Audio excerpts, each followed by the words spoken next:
Doctor ortho Ayurvedic oil and capsule. अब दर्द भी घुटने टेकेगा। धामी सरकार के 5 साल पूरे, राज्य में लगातार सबसे लंबे समय तक सीएम रहने का बनाया रिकॉर्ड। बीजेपी ने गिनाई उपलब्धियां, कांग्रेस ने किया तंज। देहरादून में सीएम धामी और नितिन गडकरी की हुई मुलाकात। सड़क और आधारभूत संरचना परियोजनाओं पर हुई चर्चा। 750 करोड़ रुपए की परियोजना पर भी बनी सहमति। धामी ने किया लंबित प्रतिपूर्ति राशि शीघ्र जारी करने का अनुरोध। उत्तराखंड में रिवर्स पलायन को मिली रफ्तार। धामी ने कहा सीमांत और ग्रामीण क्षेत्रों में हो रहा है विकास। होम स्टे, होटल, स्टार्टअप, कृषि, बागवानी ने पकड़ी है रफ्तार। प्रदेश से आए लोग आ रहे हैं वापस। अयोध्या राम मंदिर चंदा चोरी के बाद देवभूमि में भी अलर्ट। केदारनाथ और बद्रीनाथ के अधीनस्थ मंदिरों में चंदे पर नजर। बद्री केदार मंदिर समिति रखेगा चंदे पर नजर।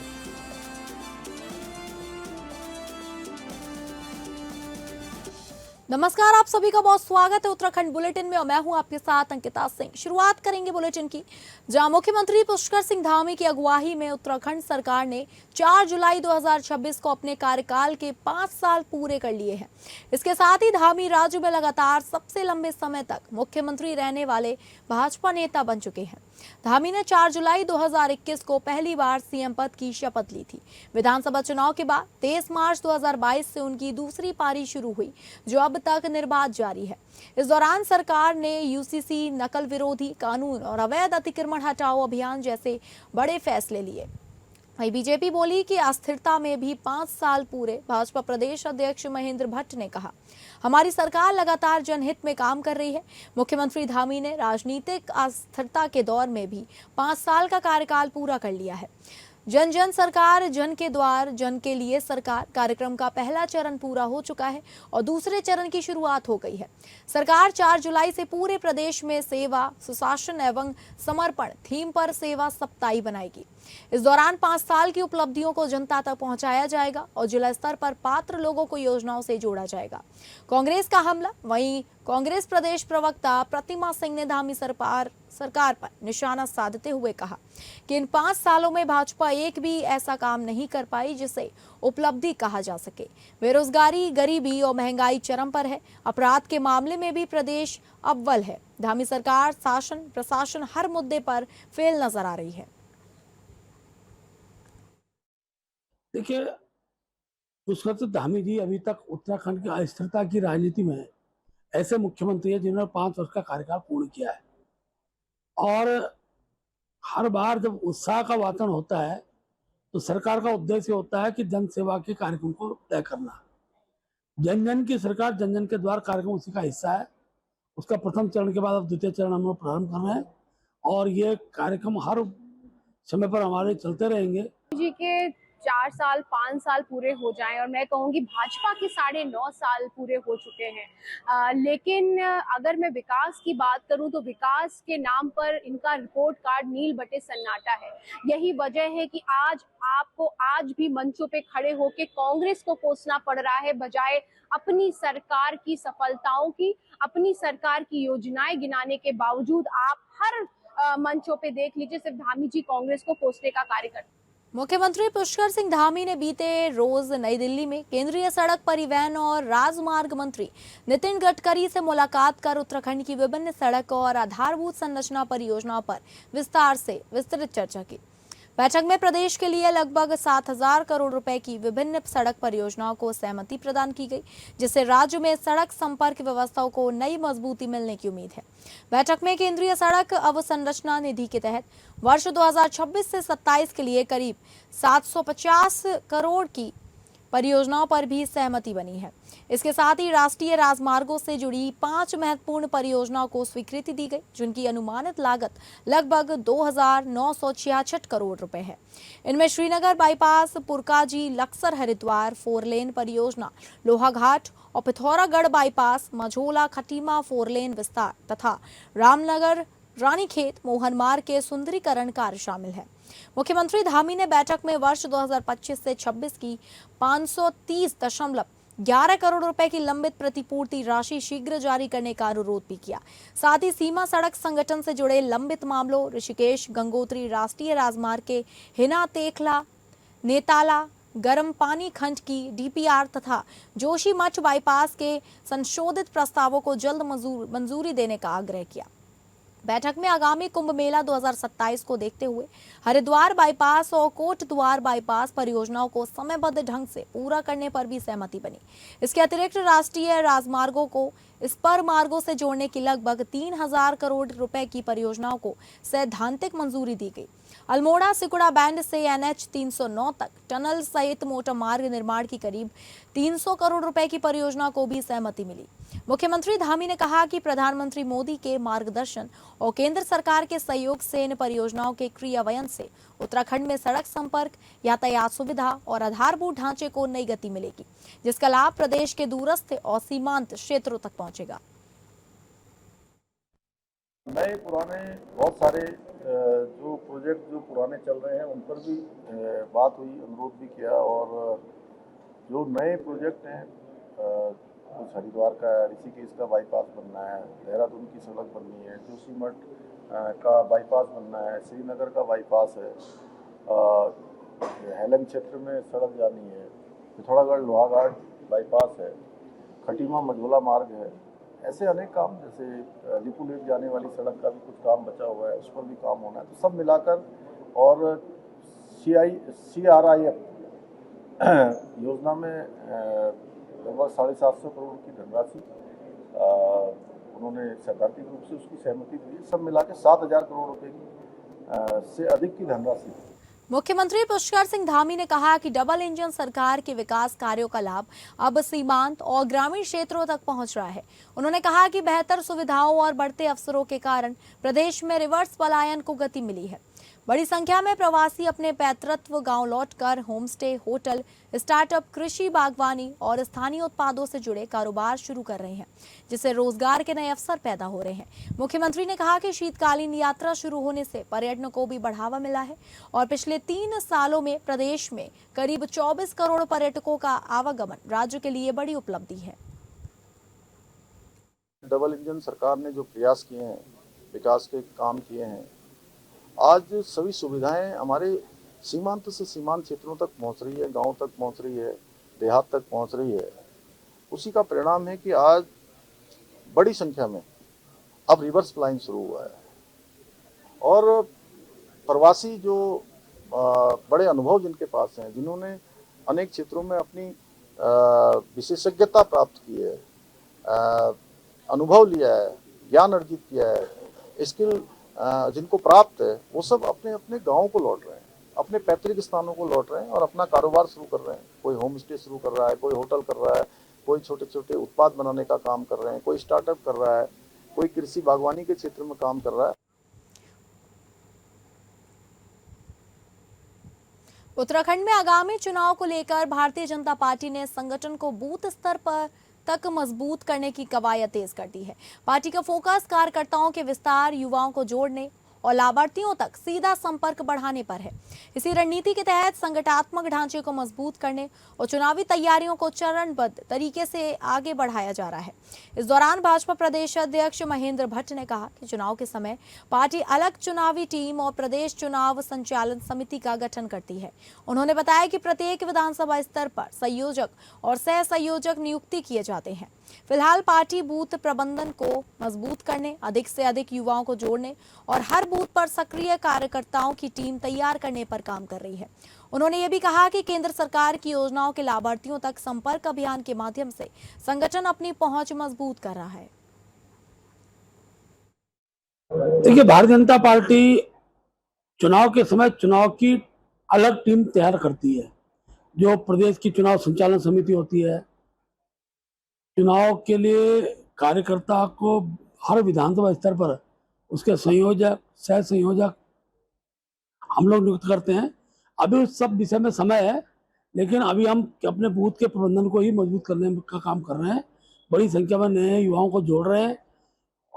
1 बूथ 20 यूथ और हर बूथ पर 10 बहनें कार्यकर्ता हमारी हर बूथ पर गठित हो जाए, उस दिशा में हम लोग काम को आगे बढ़ा रहे हैं। हमारे लाभार्थी जो संपर्क अभियान के कार्यकर्ता हैं उनको भी उन्होंने काम में लगाया, जिनको केंद्र और राज्य सरकार द्वारा जो लाभ मिला है, ऐसे सब लोगों से संपर्क अभियान भी इस बीच हमारे चलने वाले हैं। उत्तराखंड सरकार एक बार फिर जनता की समस्याओं का समाधान उनके घर गांव तक पहुंचकर करने जा रही है। मुख्यमंत्री पुष्कर सिंह धामी के निर्देश पर 4 जुलाई से पूरे प्रदेश में 15 दिवसीय जन जन की सरकार जन जन के द्वार विशेष अभियान शुरू होगा। जिला, तहसील और ब्लॉक स्तर पर विशेष शिविर लगाकर लोगों की शिकायतों का मौके पर ही निस्तारण किया जाएगा। पिछले वर्ष इस अभियान को जनता का अभूतपूर्व समर्थन मिला था। 45 दिनों तक चले अभियान में प्रदेश भर में 681 शिविर लगाए गए, जिनमें 5,33,000 से अधिक लोगों ने भागीदारी की।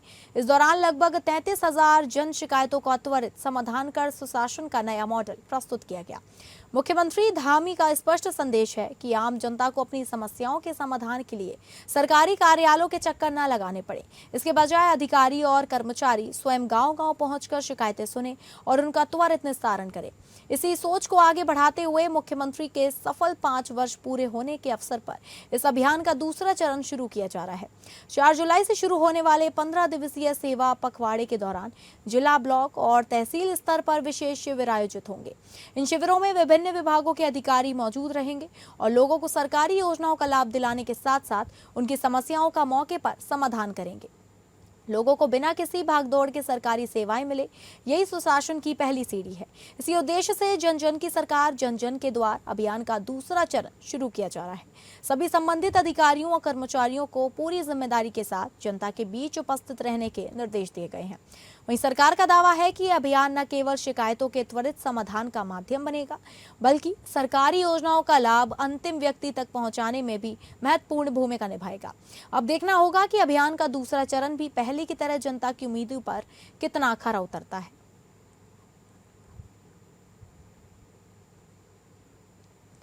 अयोध्या राम मंदिर में चढ़ावा चोरी के मामले का खुलासा होने के बाद बद्री केदार मंदिर समिति भी केदारनाथ और बद्रीनाथ के अधीनस्थ मंदिरों में चढ़ावा और दान सामग्री की निगरानी के लिए सतर्क हो गई है। बीकेटीसी के सीईओ सोहन सिंह रांगड़ ने चढ़ावे की पारदर्शिता व लेखा जोखा रखने के निर्देश दिए हैं। बीकेटीसी अध्यक्ष हेमंत द्विवेदी के दिशा निर्देश पर सीईओ ने राम मंदिर समिति के अधीन दान पेटी गिनती और स्थल, लेखा खजाना, विश्राम घर, पूजा काउंटर में तैनात अधिकारियों व कर्मचारियों को निर्देश दिए कि चढ़ावे और दान सामग्री में पारदर्शिता, सतर्कता व निगरानी में किसी भी तरह की लापरवाही बर्दाश्त नहीं की जाएगी। इन दिनों 4 धाम यात्रा में रोजाना हजारों श्रद्धालु दर्शन के लिए बद्रीनाथ व केदारनाथ धाम पहुंच रहे हैं। श्रद्धालुओं के चढ़ावे व दान का पूरा लेखा जोखा रखा जाए। किसी तरह की लापरवाही की शिकायत पर मंदिर समिति की ओर से सख्त कार्रवाई की जाएगी। मंदिर समिति के अध्यक्ष हेमंत द्विवेदी का कहना है कि राम मंदिर अयोध्या में चढ़ावा चोरी का मामला सामने आने के बाद बीकेटीसी ने बद्रीनाथ और केदारनाथ सहित अन्य अधीनस्थ मंदिरों में चढ़ावे पर निगरानी व सतर्कता बढ़ा दी गई है। अत्याधुनिक सीसीटीवी कैमरों से चढ़ावे पर नजर रखी जाएगी।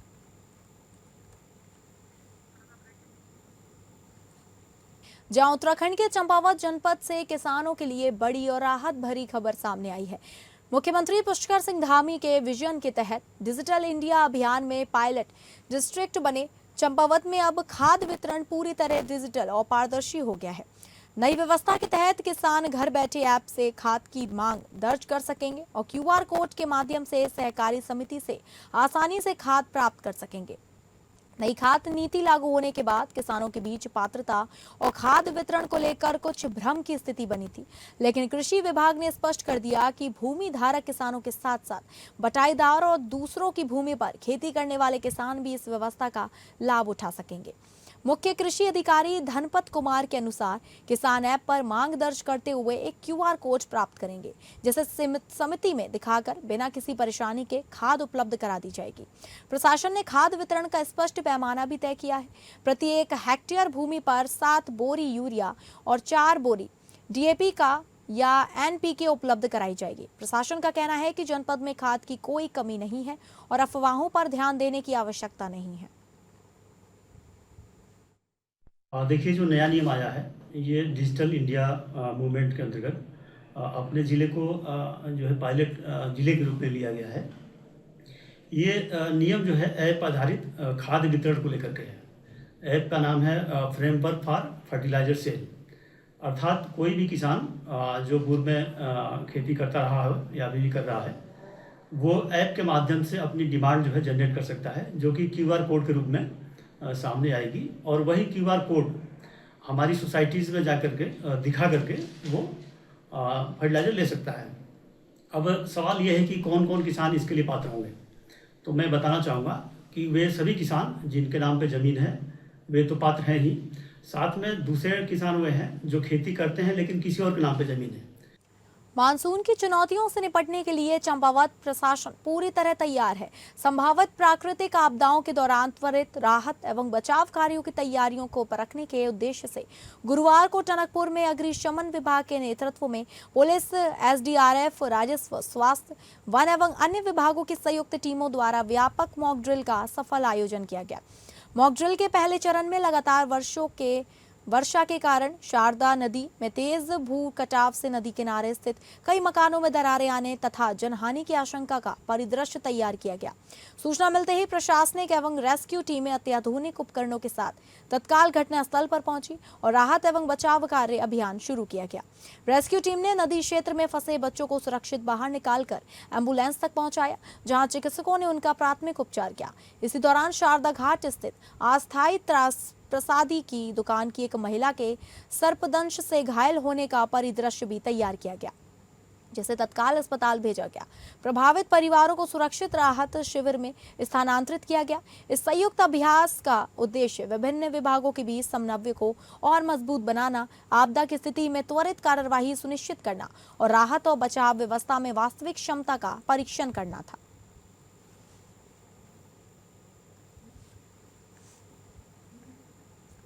चंपावत में राज्य स्तरीय मेगा मॉक ड्रिल मानसून आपदाओं से निपटने की तैयारियां परखनी। मानसून के दौरान संभावित आपदाओं से निपटने के लिए चंपावत प्रशासन ने कमर कस ली है। राज्य सरकार के निर्देश पर गुरुवार को जिले के 5 संवेदनशील स्थानों पर राज्य स्तरीय मेगा मॉक ड्रिल का आयोजन किया गया। अभ्यास के दौरान शारदा नदी का जलस्तर बढ़ना, तटीय भू कटाव, राष्ट्रीय राजमार्ग पर भूस्खलन, पूर्णागिरी मार्ग बाधित होना, बाराकोट में मानव वन्य जीव संघर्ष और धौन क्षेत्र में सड़क अवरुद्ध होने जैसे काल्पनिक परिदृश्य बनाए गए।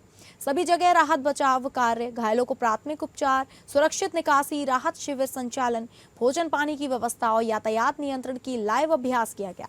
मुख्यमंत्री पुष्कर सिंह धामी ने वर्चुअल माध्यम से प्रदेश भर की तैयारियों की समीक्षा की और अधिकारियों को मानसून में सतर्कता और बेहतर समन्वय के साथ निर्देश दिए। जिलाधिकारी मनीष कुमार ने बताया कि मॉक ड्रिल का मकसद विभागों की समन्वय क्षमता, संसाधनों की उपलब्धता और रिस्पांस टाइम को परखना था।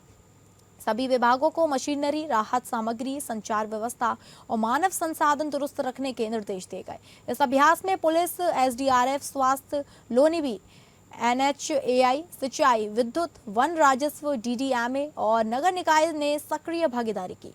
विभागों के तुरंत तालमेल से स्पष्ट हुआ कि चंपावत प्रशासन मानसून की किसी भी चुनौती से निपटने को तैयार है।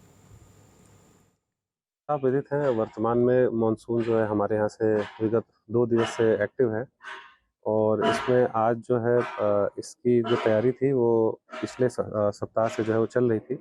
पहले टेबल टॉप एक्सरसाइज की गई थी। कुल 5 जगहों पर जो है ये सिनेरियो को रिप्लिकेट किया गया है और इसमें रेप्लिकेशन के बाद आज जो है ये कार्यक्रम जो है वो किया गया है। इसमें सभी हितधारक विभाग के उन्होंने सहयोग किया, जिसमें पुलिस, आईटीबीपी, एनडीआरएफ, एसडीआरएफ और हमारे यूपीसीएल, पेयजल जल संस्थान, जल निगम, सभी प्रशासन के जितनी भी संस्थाएं हैं वो सभी ने प्रतिभाग किया है। इसमें 5 सिनेरियो थे, जिसमें बाराकोट में जो हमारा वन्य पशु है लेपर्ड अटैक के लिए एक सिनेरियो को रखा गया था। साथ ही जो हमारा बाटना गार्ड है वहाँ पे मलबा आने की सूचना जो है वो प्राप्त हुई थी।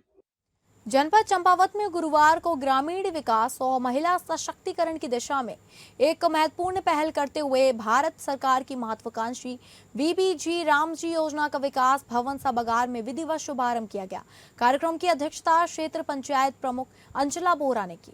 मुख्य अतिथि के रूप में संबोधित करते हुए अंचला बोरा ने कहा कि यह योजना ग्रामीण अर्थव्यवस्था को मजबूत बनाने, महिला काश्तकारों को आर्थिक रूप से सशक्त बनाने तथा किसानों को आत्मनिर्भर बनाने की दिशा में एक ऐतिहासिक कदम है। उन्होंने सभी जनप्रतिनिधियों और अधिकारियों से आह्वान किया कि योजना का प्रभावी क्रियान्वयन सुनिश्चित कर इसका लाभ समाज के अंतिम व्यक्ति तक पहुंचाया जाए। मुख्य कार्यक्रम के उपरांत क्षेत्र पंचायत प्रमुख अंचला बोरा ने ग्राम पंचायत डंडाविष्ट का भ्रमण किया, जहां वीवीजी रामजी योजना के अंतर्गत स्थानीय महिला काश्तकार कमला देवी की गौशाला निर्माण कार्य का विधिवत शिलान्यास किया। कहना चाहती हूँ वीबीजी रामजी जो योजना है, ये हमारी सरकार की एक बहुत अच्छी पहल है। मनरेगा जो इसका पुराना नाम था, ये केवल नाम में परिवर्तन नहीं है, ये पूरी व्यवस्था का परिवर्तन है। और एक तरह से मैं कहूँगी कि ये आज का दिन हम समस्त देशवासियों के लिए ऐतिहासिक है और एक नए युग का शुभारंभ है।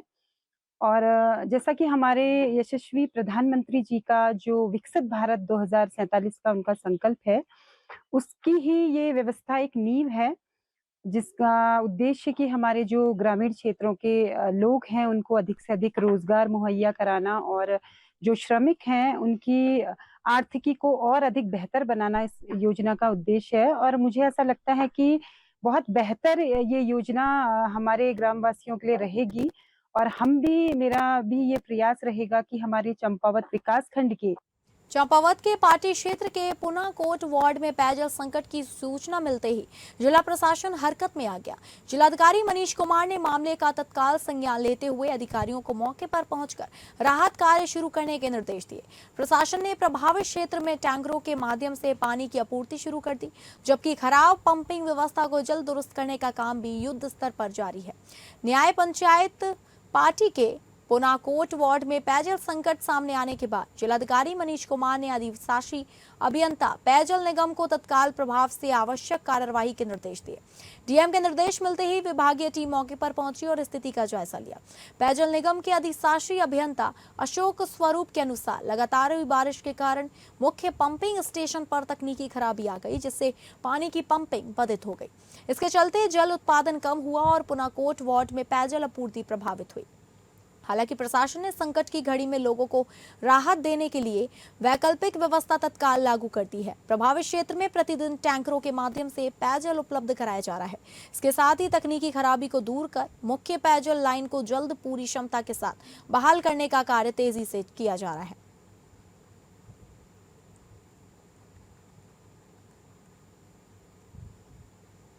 जनपद चंपावत में विकास कार्यों को तेज गति देने के उद्देश्य से जिलाधिकारी ने वन भूमि हस्तांतरण से जुड़े लंबित प्रकरणों की व्यापक समीक्षा करते हुए अधिकारियों को स्पष्ट निर्देश दिए कि सभी मामलों का समयबद्ध और प्रभावी ढंग से निस्तारण सुनिश्चित किया जाए।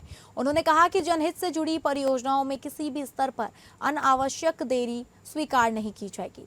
जिला कार्यालय सभागार में आयोजित समीक्षा बैठक में लोक निर्माण विभाग, पीएमजीएसवाई, जल संस्थान, जल निगम सहित विभिन्न कार्यदायी संस्थाओं एवं संबंधित विभागों के अधिकारियों ने प्रतिभाग किया। बैठक का मुख्य उद्देश्य विकास परियोजनाओं के क्रियान्वयन में आ रही प्रक्रियागत बाधाओं को दूर कर कार्यों को गति प्रदान करना रहा। बैठक के दौरान विभागवार वन भूमि हस्तांतरण से संबंधित लंबित प्रस्तावों, उनकी वर्तमान स्थिति, हस्तांतरण प्रक्रिया की प्रगति तथा सामने आ रही चुनौतियों की विस्तार से समीक्षा की गई। अधिकारियों ने जिलाधिकारी को विभिन्न मामलों की अद्यतन स्थिति और उनके समाधान के लिए किए जा रहे प्रयासों से अवगत कराया। समीक्षा के दौरान जिलाधिकारी ने कहा कि विकास परियोजनाओं के समयबद्ध क्रियान्वयन में वन भूमि हस्तांतरण की प्रक्रिया अत्यंत महत्वपूर्ण कड़ी है। उन्होंने सभी विभागों को आपसी समन्वय के साथ आवश्यक अभिलेख एवं औपचारिकताएं शीघ्र पूर्ण करने के निर्देश दिए, ताकि किसी भी प्रस्ताव के निस्तारण में अनावश्यक विलंब न हो।